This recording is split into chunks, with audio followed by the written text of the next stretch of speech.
এত লোকজন যে আমরা আছি, আমি যে গ্রাউন্ড লেভেলের কথা বলছি যে একদম বেসিক মানে শুধু প্যারেন্টসও না, ফ্রেন্ডস হোক, এক্সটেন্ডেড ফ্যামিলি মেম্বার্স হোক, সেখানে আমরা সাইকো এডুকেশন ওয়ার্ডটা খুব ইউজ করি। সাইকো এডুকেশন বলতে যে normal mental health sign symptom কি হতে পারে। আমরা যেমন ফিজিক্যাল হেলথের সাইন সিমটম এত বেশি করে ট্র্যাক রাখি, একটু কিছু হলেই ডক্টরের কাছে চলে যাই, ব্লাড প্রেশারের মেশিন আছে, বাইরে থার্মোমিটার আছে, সব কিছু আছে। কিন্তু মেন্টাল হেলথ ট্র্যাক রাখার কিন্তু কিছু ডিভাইস কি আমরা টুলস ডিসকাসই করি না।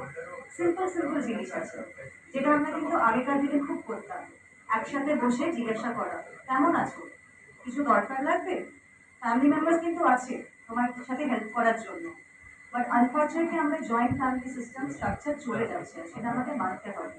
নিউক্লিয় ফ্যামিলি প্রচুর আছে, ফ্যামিলিতে ডুয়াল ইনকাম আছে, তাই মা বাবা টাইম দিতে পারছে না। আর বাচ্চারা আনফর্চুনেটলি এত বেশি রিসোর্সেস এদিক ওদিক আছে, মানে ইন্টারনেট এখন তো হাতের কাছে, তো যা চাইবে সব জায়গা থেকে ইনফরমেশন পেতে পারে। বাট ইনফরমেশনটা কি ভালো করে মানে ফাইল করে সাইন্টিফিকলি আছে নাকি সেটা কেউ দেখছে না। যা করছে দেখি বলা হচ্ছে মেবি আমার অ্যাংজাইটি, মেবি আমার ডিপ্রেশন। আর সেখানে প্যারেন্টসের এডুকেশন না থাকে আর স্কুলে যদি সাপোর্ট না থাকে, তাহলে like they mention the young kids out here যে the fight will be too late. তো পলিসিজ আমরা বানাতে থাকবো, গভর্নমেন্টের কাছে আমরা প্লি করতে পারবো, কিন্তু আমরা ঘরে বসে কি করতে পারি সেটা কি ইম্পর্টেন্ট।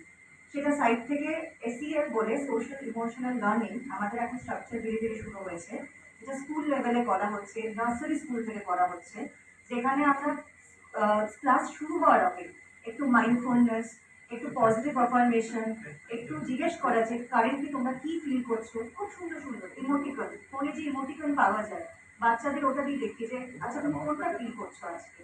সেই হিসেবে ছোট ছোট লেসেন্স আর কারিকুলামে অলরেডি অ্যাড করা হয়েছে। কিন্তু যেটা ম্যাম দেবযানী ম্যাম বলছেন যে ভেতরে আগে দেখতে হবে।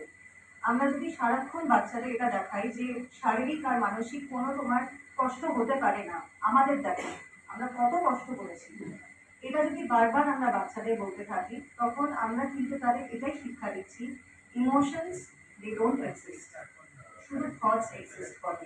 শুধু আমরা যা শিখেছি প্রিন্সিপাল সেটা এক্সিস্ট করে। তো এই ওয়ান্ডারফুল কনভারসেশন করা খুব ইম্পর্টেন্ট। প্রচুর মুভিজ আছে, টিভি সিরিজ আছে, আপনাদের বাচ্চারা অলরেডি দেখছে, টিনেজার চিলড্রেনরা দেখছে, তাদের সাথে ডিসকাশন করুন। তাদের সাথে এটা ডিসকাশন করুন যে জেনারেশনাল গ্যাপে আমরা কিভাবে হেল্প করতে পারি। একটা ছোট কথা বলবো, আশা করি কাউকে আমি আঘাত দিতে চাই না। ফিজিক্যাল হেলথ যেমন জেনেটিক আছে, মেন্টাল হেলথও কিন্তু জেনেটিক, এটা কেউ মানতে চাইবে না। যখন প্যারেন্টসদের আমরা এডুকেশন দিই, আমরা তাদের ট্র্যাক করি, তাদের যখন অ্যাংজাইটি ডিপ্রেশন